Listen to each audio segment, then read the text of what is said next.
Bonjour et bienvenue dans ce nouvel épisode. Je suis obligée de vous accueillir comme ça. Si vous ne voyez pas la version vidéo de cet épisode, vous loupez quelque chose, vous loupez mon plus grand sourire. On est en février. Il fait pas chaud, mais le soleil tape. Et ça fait tellement de bien au moral que du coup, j'enregistre cet épisode dehors. Je prends des risques. À tout moment, le soleil peut passer derrière les arbres et je vais me les peler et devoir rentrer. Bref, c'est pas du tout l'objet de cet épisode. Aujourd'hui, j'avais envie de vous parler. Pas juste de vous parler, j'avais envie d'anéantir avec vous aujourd'hui une idée reçue dont j'ai été moi-même victime pendant tellement longtemps. C'est l'idée reçue selon laquelle pour être magnétique, pour développer une présence magnétique, pour être attractif dans sa vie personnelle comme dans sa vie professionnelle quand on veut trouver des clients ou plutôt attirer à soi des clients sur Internet, il faudrait être extraverti, il faudrait être expansif, il faudrait vraiment se faire remarquer, être là vraiment visiblement, pleinement. C'est faux.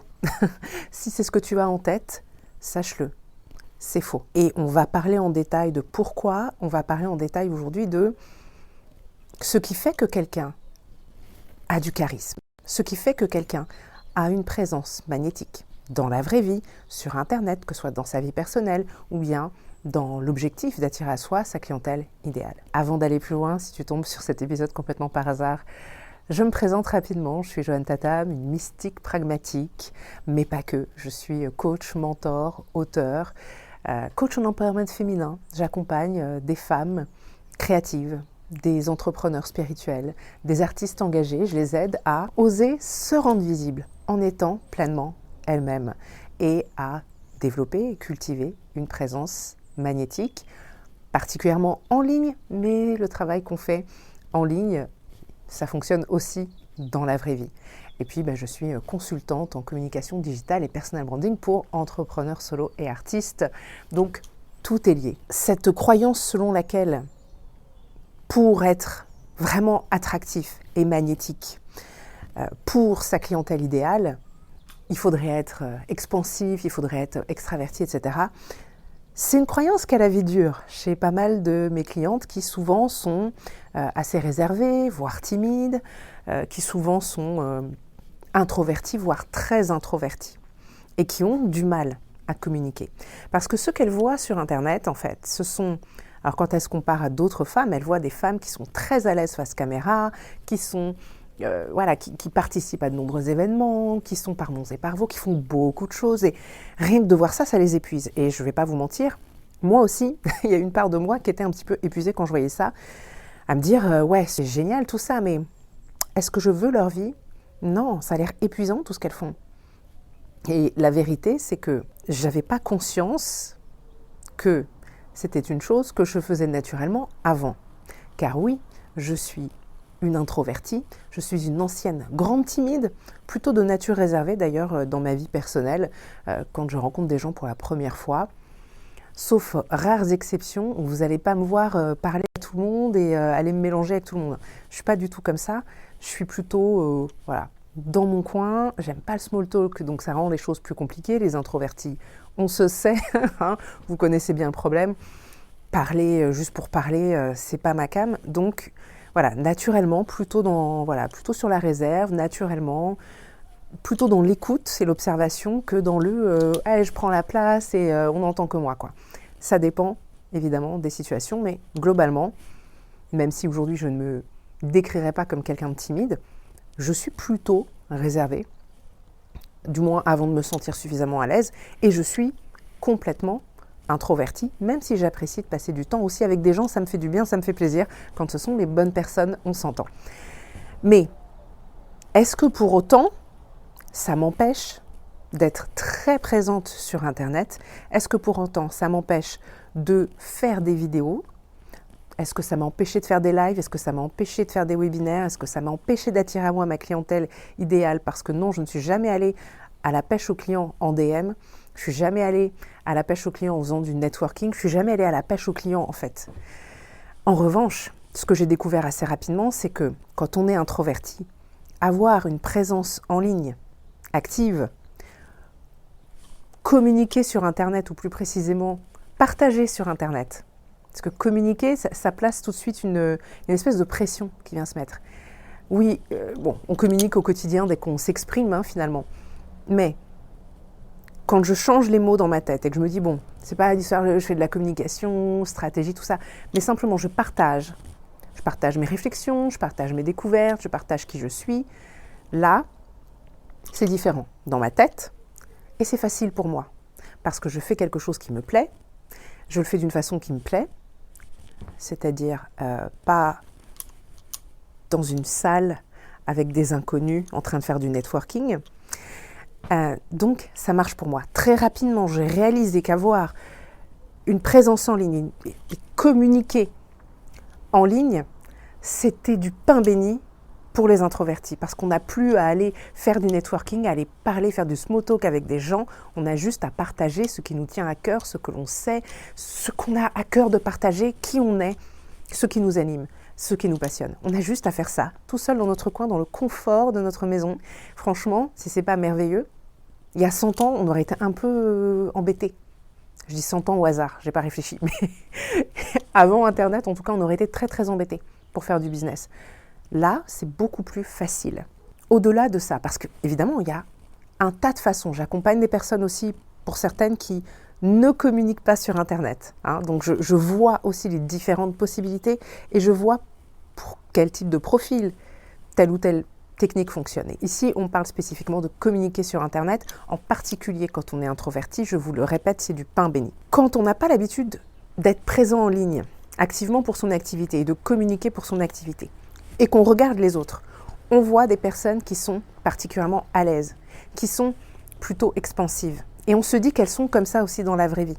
Je sais que j'ai eu pas mal de personnes avec lesquelles j'ai eu l'occasion d'échanger, notamment à mes débuts quand je commençais à faire des vidéos, des lives, etc., qui étaient étonnées de découvrir qu'en réalité je suis une introvertie, qu'en réalité dans la vraie vie on n'allait pas beaucoup m'entendre, etc. Et ça devrait vous donner un indice. C'est que peut-être que la majorité des gens que vous voyez sur Internet, super à l'aise face caméra, super à l'aise à communiquer, à s'exprimer, à partager, etc., ce ne sont pas des personnes qui sont particulièrement expansives dans la vraie vie, qui sont particulièrement extraverties dans la vraie vie. En réalité, il y a énormément d'introvertis qui peuvent cartonner sur Internet et avoir une activité qui fonctionne très bien et de grande aisance à communiquer. Parce que c'est plus facile de faire comme ça, depuis chez soi, que d'aller dans la vraie vie, entre guillemets.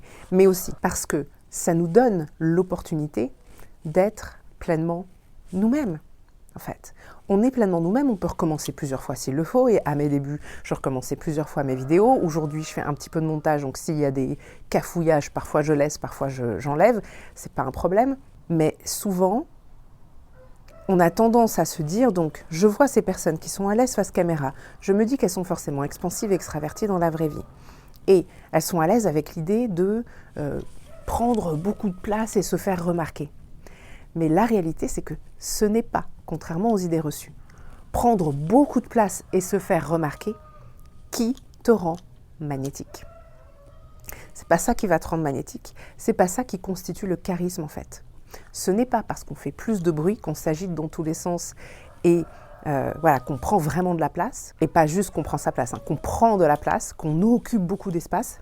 C'est pas ça qui fait qu'on est magnétique ou pas.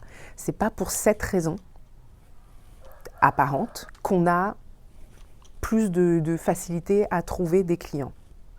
Ça, c'est une illusion vue de l'extérieur, parce que probablement que, oui, toi, tu penses à ces personnes qui font beaucoup de bruit, qu'on entend beaucoup, etc., parce que tu les entends beaucoup, elles font beaucoup de bruit, elles prennent beaucoup de place, certes, mais ce ne sont pas les seules dont l'activité fonctionne.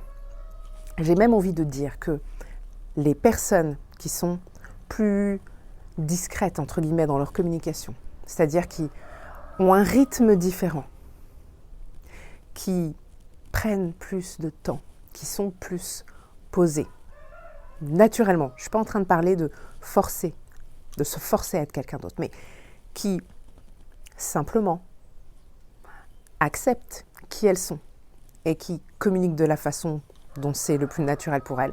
Des personnes qui parlent moins vite, contrairement à tout ce que tu as l'habitude de voir, surtout ces dernières années avec l'avènement des formats vidéo courts. où tout doit aller vite parce que sinon les gens swipent et c'est pas bon pour l'algorithme.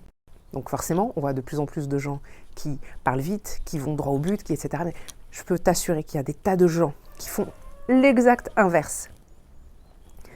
Et j'ai même envie de dire que ces personnes-là, pour qui ça fonctionne, ont encore plus de succès en réalité et sont encore plus magnétiques pour les bonnes personnes.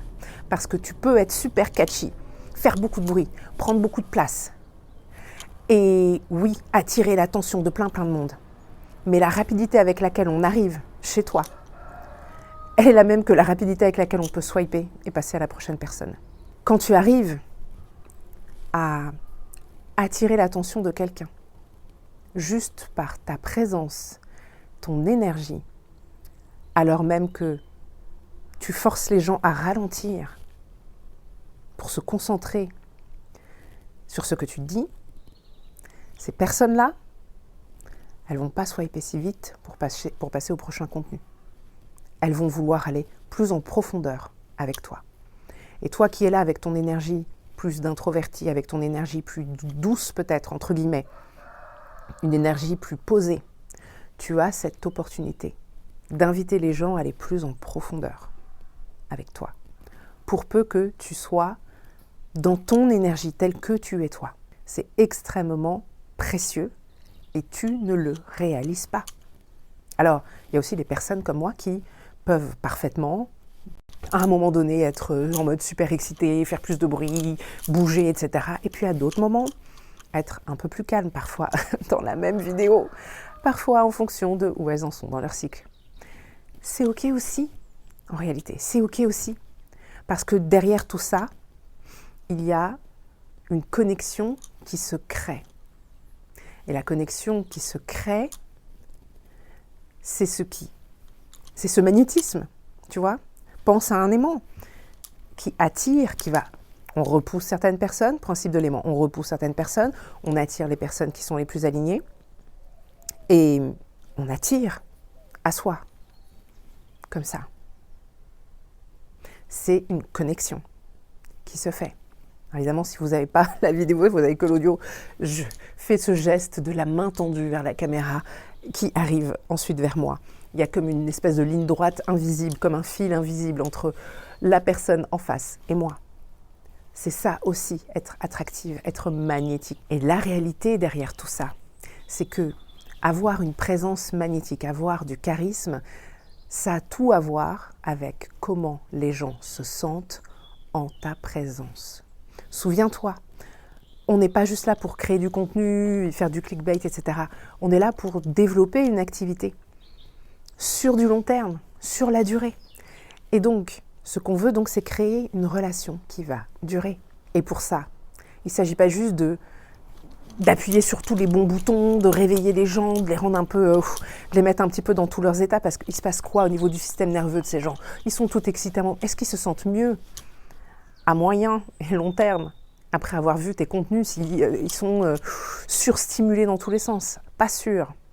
Par contre, si tu es dans une autre démarche, une démarche dans laquelle tu crées cette connexion et les gens se sentent bien, se sentent apaisés, se sentent ancrés, se sentent plus calmes, ou peu importe. Ça va varier d'une activité à l'autre, d'une personne à l'autre. Mais je te garantis que ton charisme, le magnétisme de ta présence, c'est là-dedans que ça se joue. C'est à ce niveau-là que ça se joue. Purement et simplement, comment les gens se sentent à ton contact. C'est valable sur Internet, c'est valable dans la vraie vie, pour une vraie relation durable. J'ai dû changer de place pour avoir encore un petit peu de soleil pour finir cet épisode. Mais ce sur quoi je voulais terminer aussi, un truc qu'il faut comprendre, et je regarde mes notes parce que je veux pas me perdre là dans ce que je dis. On se dit du coup parfois que, ok, c'est pas une question d'être expansif ou d'être particulièrement extraverti. J'entends. Ok, c'est pas une question de s'agiter dans tous les sens et de prendre beaucoup de place et de se faire remarquer à tout prix. Ok, j'entends. Mais est-ce que ce serait pas quand même une question à fond de confiance en soi? Et alors, oui et non. Oui, c'est sûr que si tu manques de confiance en toi, si tu manques de confiance dans ton message et dans ce que tu offres, tu vas tout simplement avoir plus de difficultés à partager ton message et à donner envie. Parce que ton énergie sera différente. Mais ce qui va beaucoup jouer, finalement, derrière ce manque de confiance en toi ou en ton message ou en ce que tu as à offrir, c'est que quand on manque de confiance dans ce qu'on propose, dans ce qu'on est, ce qui se passe, c'est que on va être réticente à l'idée d'être vue. Et c'est ça qui va poser problème, entre guillemets, dans ta capacité à être charismatique, dans ta capacité à développer une présence magnétique et à vraiment aller dans le monde, dans tout ton magnétisme et tout ton charisme. Parce que forcément, comme tu manques de confiance, tu veux pas trop qu'on te remarque, parce que, et si tu foirais ? Et si, je sais pas, tu disais une bêtise, et si on se rendait compte, syndrome de l'imposteur, et tous les trucs se réveillent. Mais c'est pas juste une histoire de confiance en soi. Parce que tu peux avoir confiance en toi, confiance en ton travail, confiance en ton message, confiance en ce que tu offres, et toujours avoir cette difficulté d'être confiante à l'idée de te montrer, et surtout d'être vue, d'être pleinement vue. Parce que une présence magnétique, le charisme, la présence magnétique. Vous vous souvenez, on parle de présence. La présence, une vraie présence qui donne envie d'aller plus loin, qui donne envie d'en savoir plus, qui donne envie de partir en exploration avec toi. C'est une présence qui est ancrée. C'est une présence qui est solide et ancrée. Ça ne veut pas dire que c'est la présence de quelqu'un qui est parfait, ça ne veut pas dire que c'est la présence de quelqu'un qui a confiance de A à Z dans tout, mais c'est quelqu'un qui se sent suffisamment à l'aise à l'idée d'être vue et être vue telle qu'elle est aujourd'hui. Pas seulement telle qu'elle sait que son potentiel sera un jour ou que sais-je, telle que tu es aujourd'hui. Tu te sens safe, en sécurité, à l'idée d'être vu. Et ça, quel que soit ton niveau de confiance en toi, en ton message, en tes offres, c'est crucial. Tu peux avoir confiance en toi et pas te sentir en sécurité à l'idée d'être vu, d'être regardé pour tout ce que tu es. Défaut, qualité, la totale. Je dis ça sans jugement, parce que je suis passée par la même chose. Des défauts, j'en ai des tas. Aujourd'hui, honnêtement, je m'en fiche un peu. C'est pas que je les vois plus, mais c'est pratiquement ça, en fait.